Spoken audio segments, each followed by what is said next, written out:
Strap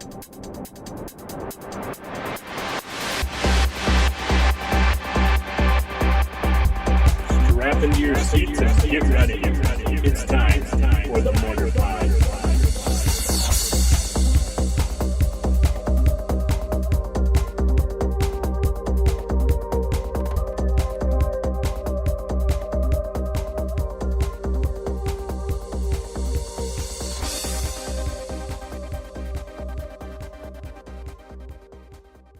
Hey everybody, Alex Stephenson here. Welcome to this week's episode of the Mortarpod.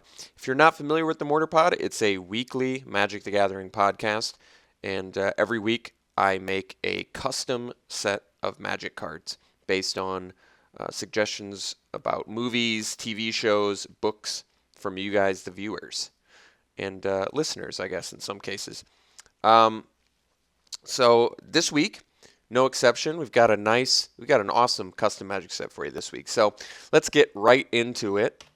The Princess Bride. Princess Bride's an awesome movie. It just happened to coincidentally, I looked up a bunch of videos about The Princess Bride when I was designing this set. And Cary Elwes, the guy who played Wesley, the main protagonist in the movie, he just wrote a book called As You Wish. And it details a lot of, sort of behind-the-scenes information about The Princess Bride. So I'm definitely going to look into that book because I love The Princess Bride. If you haven't seen the movie, it's a really cool fantasy tale. It's got romance. It's got a revenge story. It's just got a lot of really cool characters and like story arcs going on. And it was directed by Rob Reiner. And it was great. It had like Fred Savage, Cary Elwes, Robin Wright, and Chris Sarandon, Christopher Guest. A lot of really interesting actors that all came together for this movie, which, by the way, didn't even do good in the box office when it was released. It really took VHS, being so rampant and people buying all the tapes that really got The Princess Bride this huge cult following. So if you haven't seen The Princess Bride, I highly recommend you go watch it. It's a great movie. But let's dive into it.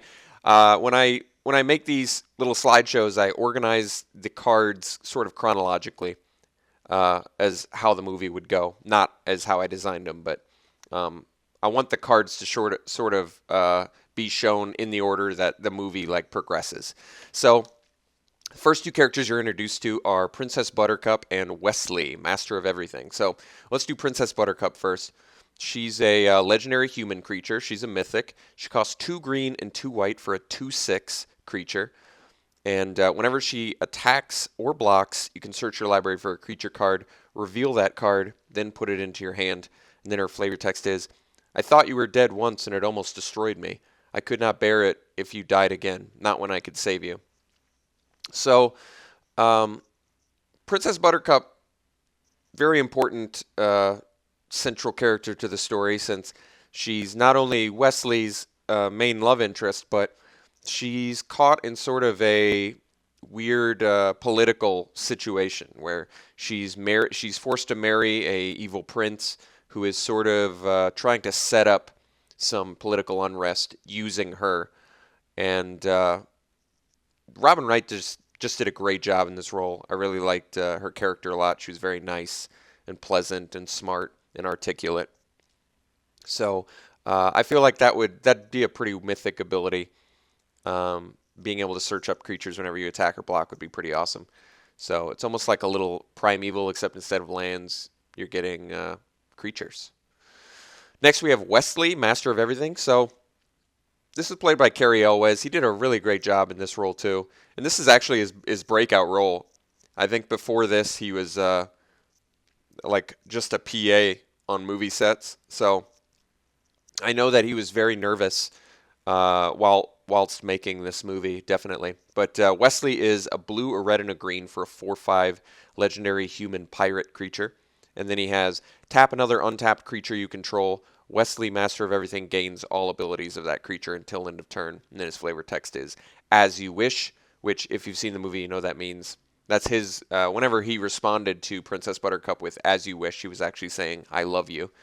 And he's awesome in the movie. He was great. He seems to be able to do everything, which is sort of the reason why I called him the master of everything and why I gave him the ability that he has. Uh, he knows all about poisons. He can sword fight. He can fight giants. He really does do pretty much everything in the movie in a very impressive manner. He can't even die. They can't even kill him. So I think you'll see a trend that there's a lot of mythics in the set because there's a lot of cool characters, and it's a very multicolor centric set. So those are the main two protagonists. Next, we'll move on to the next few gentlemen that are introduced. We've got Prince Humperdinck and Count Tyrone Rugen. This is played by Chris Sarandon and Christopher Guest. And Prince Humperdinck, I mentioned him before. This is the one that Princess Buttercup is forced to marry. And Prince Humperdinck is 3 and 2 black for a 2/5 legendary human Archon creature. He has the mechanic Manipulate, which it's actually an old ability, but I finally keyworded it. I feel like it's an ability that could be keyworded. So Manipulate is tap. Target creature must attack or block this turn if able. We've seen this on some blue creatures and actually some black creatures from the past. But in the case of Prince Humperdinck, I also gave him whenever one or more creatures attack you or a planeswalker you control, the attacking player loses 2 life and sacrifices a creature. So you can sort of see there's some really positive interaction between Manipulate and his static ability. So basically forcing in creatures to attack you, and then if they only attack with 1, they have to sack that creature and lose 2 life. So I feel like Prince Humperdinck would be a pretty strong mythic too. And Chris Sarandon did a great job in this role. I really liked him as the evil prince. Manipulate sort of fits too, because there is a lot of manipulative people in this movie. Next we have Count Tyrone Rugen. Count Tyrone Rugen is 2 black and a red for a 3/4 legendary human soldier creature. He also has Manipulate. He has First Strike, and he has whenever another creature attacks or blocks, its controller loses 1 life. And his flavor text is, "I'm sure you've discovered my deep and abiding interest in pain." So yes, he's very much a sort of sadist in the movie. He loves torturing people using his device called the Machine, which is a card I'll have to show you later. He's also the 6-fingered man. So he does in fact have 6 fingers, and he killed Inigo Montoya's father. And Inigo is coming up in this next slide here, but these are the main antagonists of the movie. So we're introduced to all of these characters very early in the movie, so you get very early impression of which characters you are to follow. But let's continue. So now we have Vizzini, Sicilian Mastermind. Vizzini, really memorable scenes with him, in particular the one where he's doing the sort of face-off against Wesley. With iocane powder. But Vizzini was actually hired secretly by Prince Humperdinck to kidnap and kill Princess Buttercup so that he can blame a different country, and it's a way for his group called the Florins, his kingdom, the Florins, to basically start war with another nation. So Vizzini, Sicilian Mastermind, is a blue, a black, and a red for a 2/4 legendary human mercenary creature. He also has Manipulate, and then he has 4, a blue, a black, and a red. Gain control of target creature until end of turn. Untap that creature. It gains haste until end of turn. Sacrifice it at the beginning of the next end step. Activate this ability only as a sorcery. And then, of course, his flavor text, "Inconceivable," which is... I'm sure this actor to this day, I believe, still has people probably yelling that at him everywhere he goes, much to his chagrin. But Vizzini he did such an excellent job in that role. I really did love that character. So his activated ability is straight up just Slave of Bolus. But since you can do it multiple times in a turn, I had to make the price on it very expensive. And it's a very good ability, so I thought it works. And since he kidnaps Buttercup, and I figure he's done some kidnappings before, I felt like the ability was kind of fitting to the movie. Next we have Inigo Montoya. Love this character, and I think everybody does too. He costs a red, a green, and a white for a 4/4 legendary human mercenary creature. He has First Strike.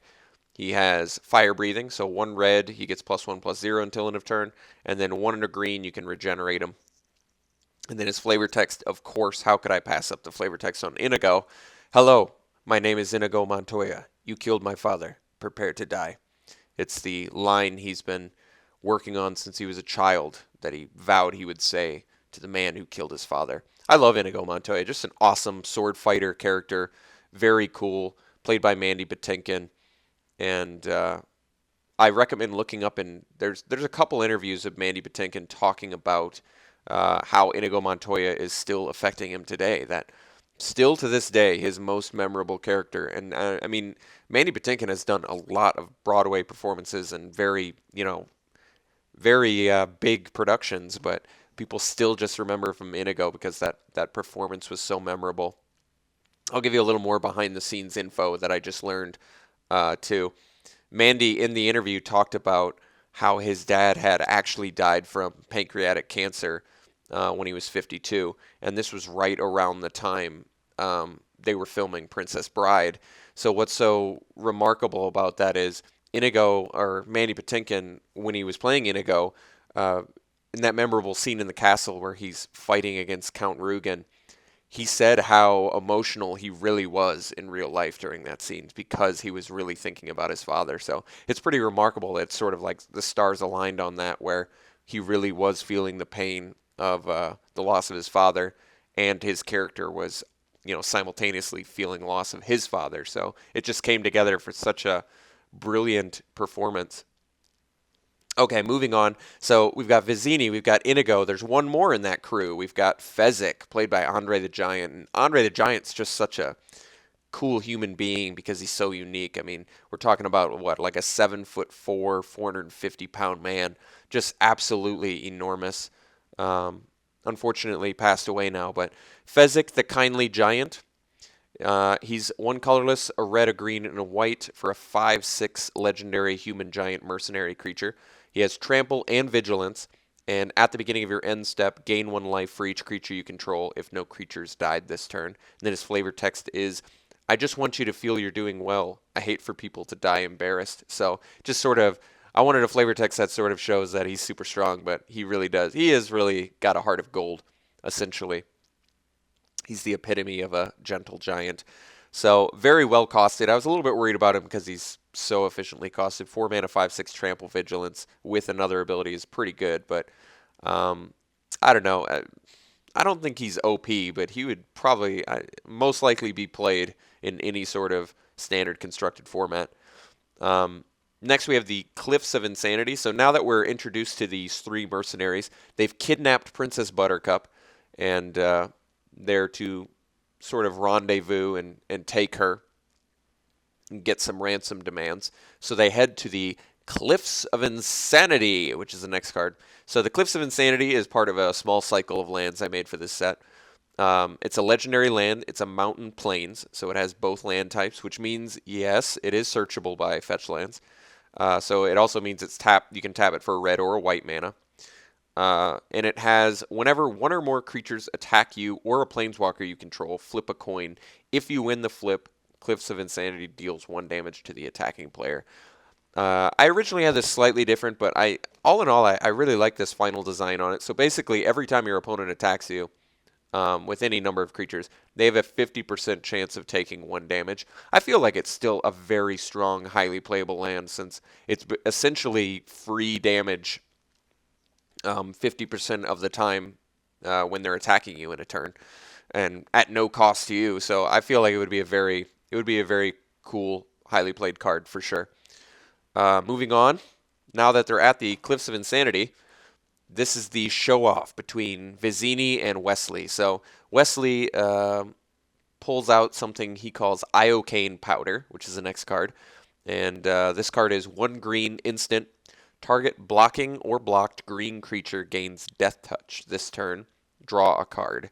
And then the flavor text is, it is odorless, tasteless, dissolves instantly in liquid, and is among the more deadly poisons known to man. And this is Wesley explaining it to Vizzini.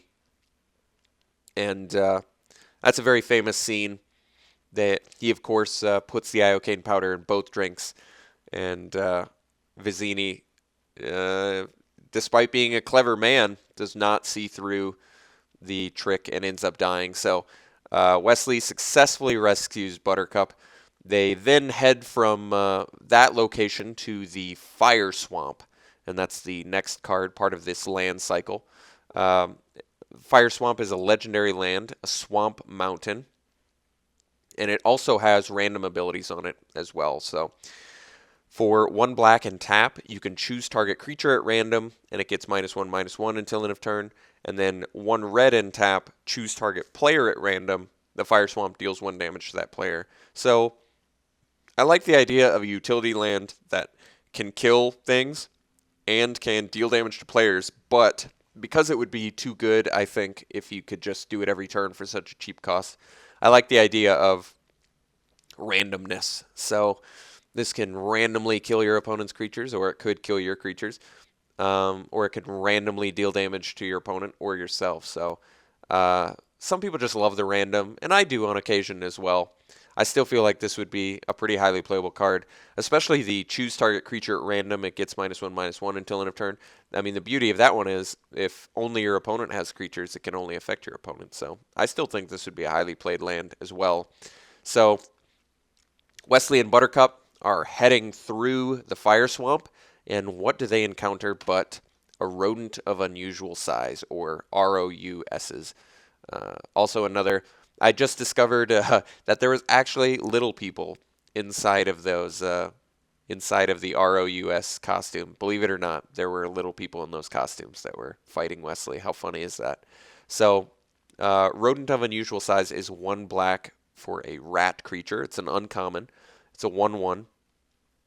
It has first strike as long as you control a mountain, and it has death touch as long as you control a forest. So my idea with this one is I sort of took a little bit of a cue from Wild Knockadle, where depending on how many different types of land you control, rodent gets better. In this case, getting first strike and death touch is a pretty insane ability combination. So I feel like this card would be pretty definitely highly played in limited, but I guess probably not good enough for constructed. But this would be an awesome limited uncommon if you were in those colors.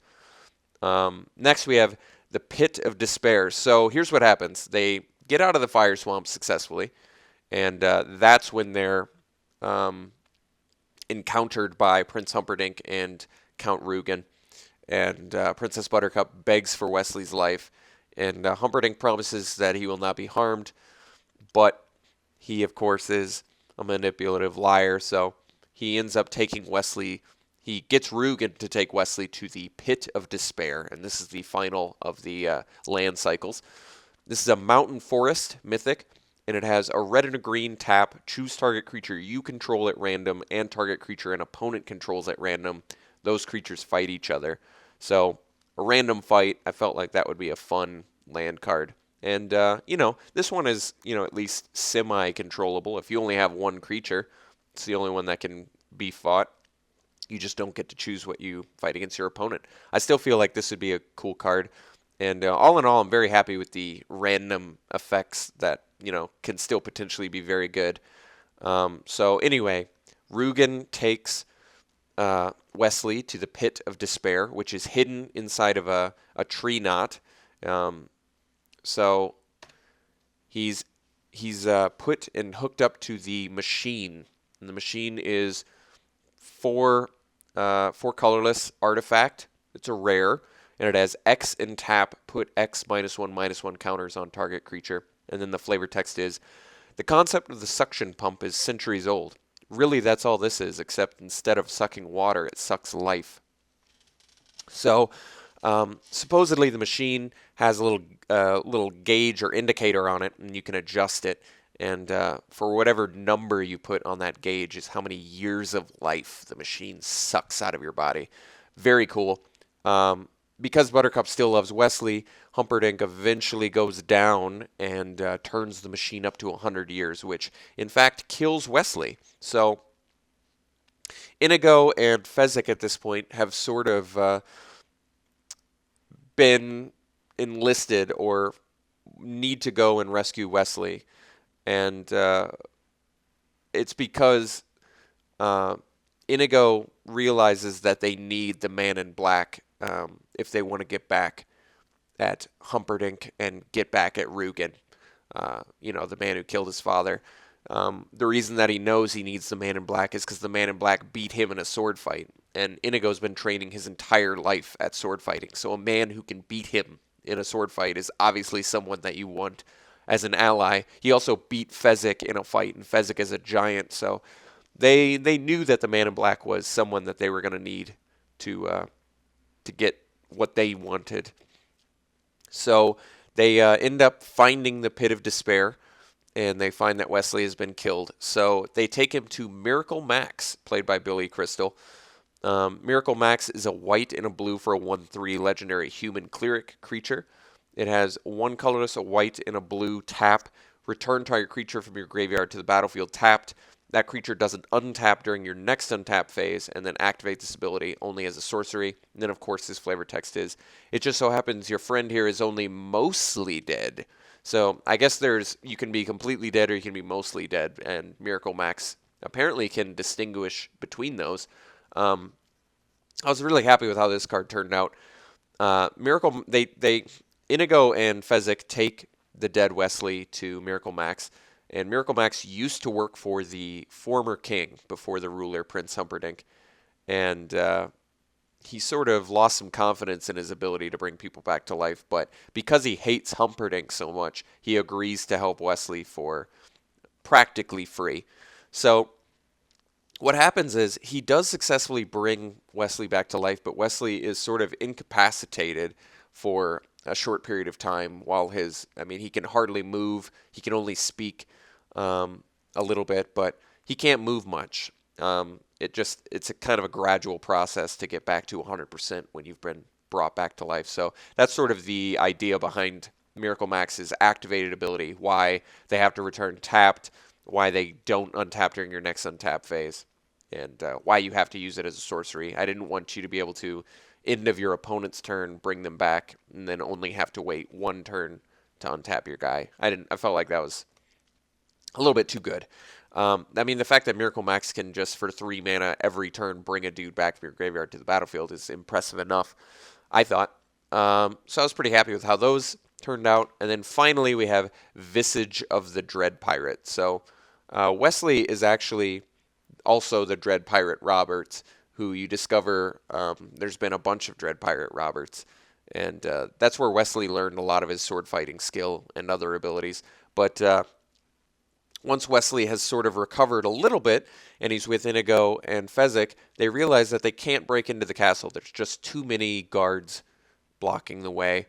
So they come up with a scheme, a little plan, where they dress up Fezzik as the Dread Pirate Roberts. They hook him up on a wheelbarrow to make him look like he's sort of levitating. And Visage of the Dread Pirate is a black and a red common sorcery. Creatures you control gain Intimidate until end of turn. And then the flavor text is, the Dread Pirate Roberts takes no survivors. All your worst nightmares are about to come true. But if you do it in the Honor of the Giant voice, it's more like, the Dread Pirate Roberts takes no survivors. Yeah, he's got a really booming, weird voice. It's hard to understand him in that scene. But they successfully scare all of the guards away. They're terrified that he's a ghost, and they break into the castle. And as you might imagine, they rescue Princess Buttercup and everybody. It's got the ultimate happy ending. But so that's it for this set. If you'd like to look at the pictures of that, go to SeemsGoodMagic.com, and you can check my blog. And I've linked to it. I believe the blog is entitled Make a Wish, and it's got a link to all of the different sets that I've made so far. I'm on my, I think, 9th mini set. So this has been a lot of fun. If you have more suggestions, feel free to email me at mortarpod@seemsgoodmagic.com. And continue to check out those Cons of Tarkir draft videos. And we'll see you next week. Hopefully Jake can join us next week. So we'll see you next time.